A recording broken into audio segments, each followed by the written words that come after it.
신사임당이 돈이 아니고 이거는 화폐다. 진짜 돈이 아니다.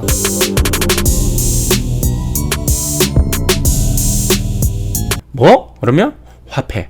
근데 사람들이 헷갈려해. 왜 그러냐면 이 돈 5만원 가지고 금방에 가면 5만원씩 금을 준단 말이야. 그러니까 사람들이 헷갈려해. 근데 진실은 그게 아니에요. 지금은 국가에서 이 구매력을 보장해 주기 때문에 금방에서 금을 바꿔주긴 하는데, 문제는 뭐냐면 매년 똑같은 양으로 주지는 않는다라는 거죠. 5만원 갖고 왔는데 이번에는 1g 줄 수도 있고, 내년에는 0.5g 줄 수도 있고, 내년에 0.3g 줄 수도 있다라는 거죠. 금은 주긴 주는데 그 양이 다르다라는 거죠. 이게 바로 뭐다? 인플레이션이죠. 그건 좀 이따 이야기하고요. 여기에 나오는 내용을 그냥 충실하게 한번 보겠습니다. 기획재정부에서는 뭐 이제 한국은행에서 받은 돈을 각 부처에 보내겠죠. 정치인들한테 보내면 정치인들은 땡큐 이러면서 이제 결국은 막 쓰기 시작합니다.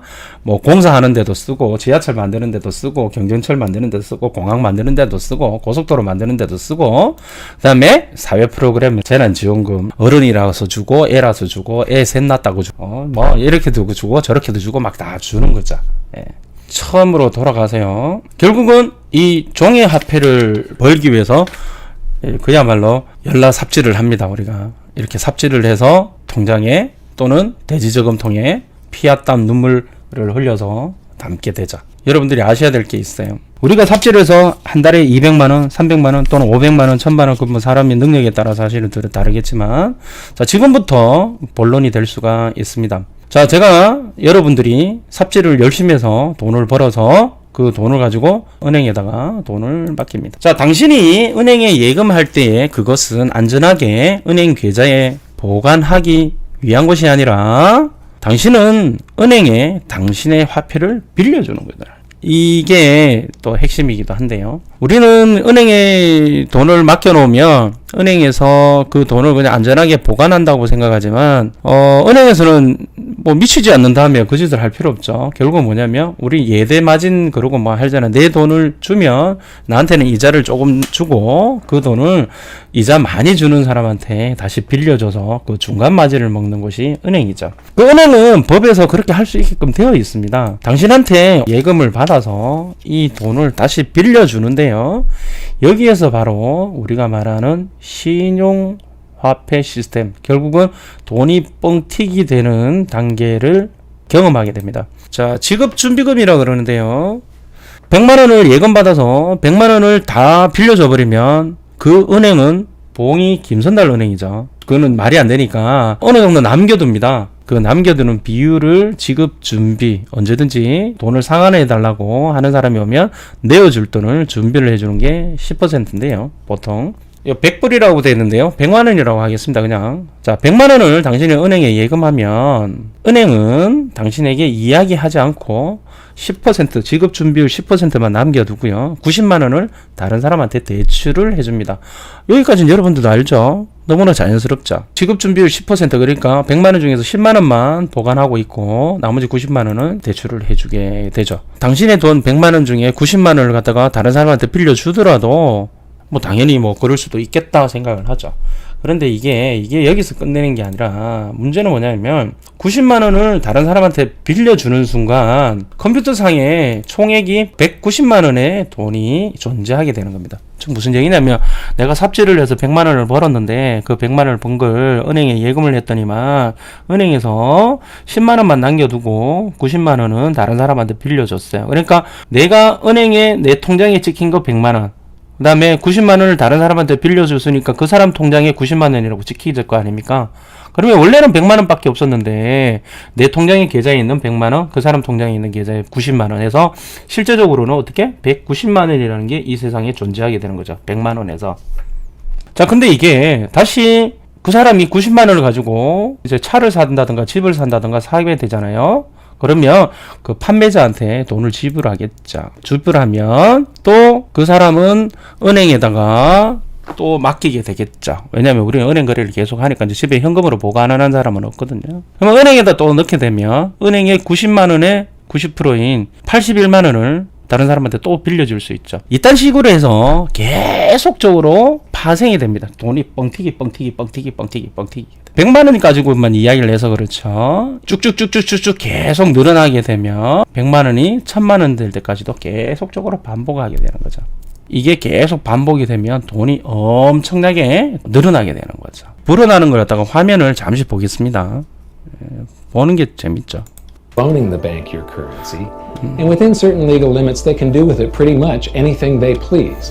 This includes gambling in the stock market and loaning it out. 삽질을 해서 돈을 은행에 갖다 맡겼는데 이 돈이 Now this is where 어떻게 the machine of currency 발생되는지 creation really gets cranking, because this is where something called fractional reserve lending comes into play. Fractional reserve lending is exactly what it says. The banks are allowed to reserve only a fraction of your deposit and loan the rest out. Although reserve ratios may vary, I'm going to use a 10% reserve 지금 ratio. 아까 전에 제가 이야기했던 말 If you deposit 10%를 사용할 $100 수 in 있다는 your 거. account, the bank can legally take $90 of it and loan it out without telling you. The bank must hold $10 돈이 of 어떻게 your deposit 늘어나는지 in reserve 보고요. just in case you want some of it. These reserves are called vault cash. But why does your bank account still say you have $100 if the bank has stolen $90 of it? Because the bank left IOUs it created, called bank credit, in its place. Now I know this sounds crazy, but here it is in black and white from the Fed. Commercial banks create checkbook money when they grant a loan simply by adding new 새로운 deposit 액수들이 dollars 기록에 to 남기면서 accounts on their 계속 books in 늘어나는 거죠. exchange for a borrower's IOU. 자막 읽으시면 됩니다. These are nothing but numbers that the banks type into their computers. 숫자상으로 And 사이버 even 머니로 though these 계속 bank 늘어나죠. credit IOU numbers are very different from base currency numbers because they only 기초 exist 통화령 in rupees, M1하고는 they are 아무 still 상관없이 currency. So now there is $190 in existence. Now the reason people take out loans from the banks is to buy something. They're going to buy a house or a car or something like that. So the borrower takes the $90 that the bank loaned to him from your account and he pays the seller of the item. But then the seller deposits that currency into his account and his bank loans out 90% of that and leaves bank credit numbers in its place. So now there's $271 in existence. This process repeats and repeats until under a 10% reserve ratio. 계속 An initial 늘어나는 deposit 거죠. of just $100 can create up to $1,000 of bank credit, all backed by $100 of vault cash, just 10%. But as I said, reserve ratios vary wildly. On some 지급 deposits, 준비율이 it's 10% 10%, 있는 on 것도 others, 있고요. it's 어떤 거는 3%, and on 없어요. some 없는 forms of 것도 있어요. deposits, reserve 돈 불어나는 거 requirements 보세요. are 지금 zero. 돈이 저렇게 The 불어나고 result 있어요. is that the expansion of the currency supply by the banks is far 화폐 greater than 공급이 even this 크게 example 팽창이 would 되는 lead you 거죠. to believe.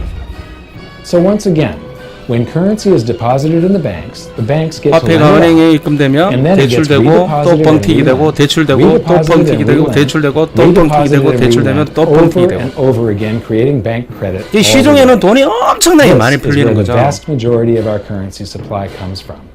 In fact, 92 to 96% 저기 보면 번원 통화에 비해서 92에서 92에서 96%가 신용 통화가 but 굉장히 here in the 늘어난다는 banking 거죠. system.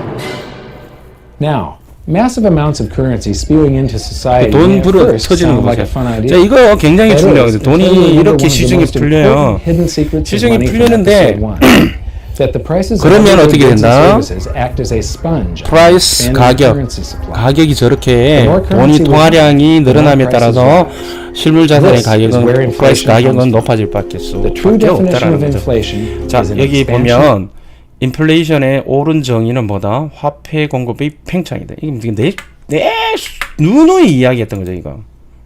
그죠? 누누이 이야기했던 거죠. 보시다시피 돈이 이렇게 뿌려지고 있는데요. 우리는 지금 뭘 하냐면 삽질하고 있습니다. 뿌려지는 돈의 일부분을 갖다가 저축하는 거죠. 저축을 이렇게 하면 대지저금통이 저축을 이렇게 하잖아요. 삽질 열심히 해서 저축을 하면 이 저축량이 뿌려지는 화폐량보다 더 높아야지만 집값을 쫓아갈 수 있는 거예요. 실물자산의 가격을 쫓아갈 수 있는 거죠. 제가 계속 이야기하잖아요. 아파트 가격이 오르는 게 아니라 돈이 쓰레기가 되고 있는 거라고. 돈이 쓰레기가 되고 있는 건데 아파트 가격만 오른다고 저건 미쳤다 잘못됐다라고 이야기를 하는 거죠. 아니라니까. 이렇게 돈이 많이 풀려서 가격이 프라이스 즉 물가가 커지는 거죠. 제가 이거는 많이 이야기를 했죠. 통화량이 많아지면 물가는 상승할 수밖에 없다.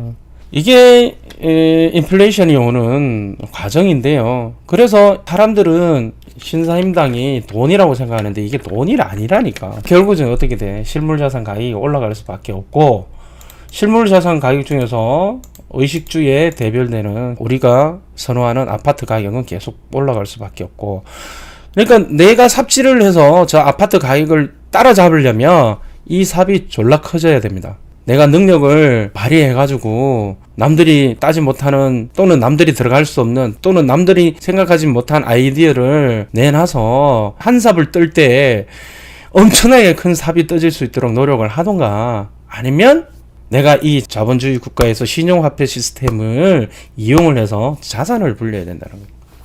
자산을 불려야 돼. 그래서 대출을 내서 집을 산 사람이 저금을 한 사람보다 훨씬 더 이익을 보고 부의 이전을 하는데요. 삽질을 해서 저금한 사람들, 잃어버린 부가 결과적으로 대출을 해서 아파트를 산 사람, 부동산을 산 사람한테 그 부가 이전합니다. 여러분들 이거를 알게 되면요, 절대 그냥 가만히 이렇게 할 수 없어요. 진짜로. 정말로 신용화폐 시스템을 알아야 이 현금이 내 삽질이 쓰레기가 되는구나, 이걸 이용을 해서 현금이 쓰레기 되니까 실물자산에 투자를 해야 되겠구나, 부동산이 아니더라도 뭔 짓을 해야 되겠구나 라는 생각을 하게 된다라는 거. 아, 집값은 떨어질 일이 없겠구나. 물론 이제 떨어질 수 있는 조건들이 몇 가지 있어요. 아까 질문에 오신 것처럼 이런 생각을 하게 됩니다. 아니면 내가 그것도 싫으면 적어도 삽질이 너무 보잘것이 없으니까 이 삽을 키워야 되겠다. 삽을 크게 만들어야 되겠다. 뭐 똑같은 하루를 살아도 다른 사람은 100만 원 벌 때 나는 1000만 원, 하루에 1000만 원씩 벌어야 되겠다. 그러기 위해서는 내 능력을 키워야 되겠다. 뭐 이런 저런 생각을 하게 돼 있어요. 아, 내가 잘못 살았구나. 아, 경제를 너무 몰랐구나. 이런 생각을 하게 된다.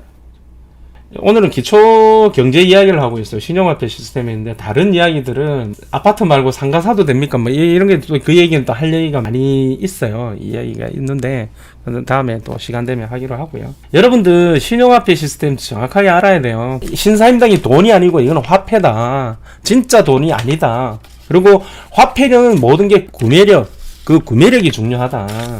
제가 그래서 330 책에서 새우깡 이야기 하잖아요. 1971년에 50원 했던 새우깡이 지금은 1300원을 한다. 몇 배 올랐냐? 26배 올랐는데 집값은 26배 오른 걸 개지랄 틀면서 새우깡 26배 오른 거는 별로 뭐 그럴 수도 있지. 그럼 말도 안 되는 소리지.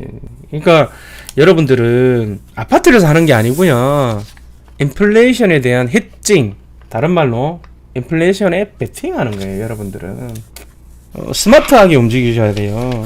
그런데 이제 국가에서는 야, 개, 돼지, 가재, 붕어, 개는 열심히 그냥 삽질해라. 근로소득이 좋은 거다. 불로소득은, 근로하지 않는 소득은 나쁜 소득이다. 이런 얘기 하는데요. 그 순 양아치 같은 이야기예요. 왜냐면 근로소득, 불로소득이 어딨어. 소득은 합법적인 소득이냐 불법적인 소득이냐 밖에 없어요. 근로소득은 예전에 우리 농경시대 때 있잖아요. 농경시대 때 아침에 일어나서 삽질 안 하면 밥 굶어 죽는 그 시대 때는 근로가 정말 목숨과 같은 가치를 가지고 있었어요.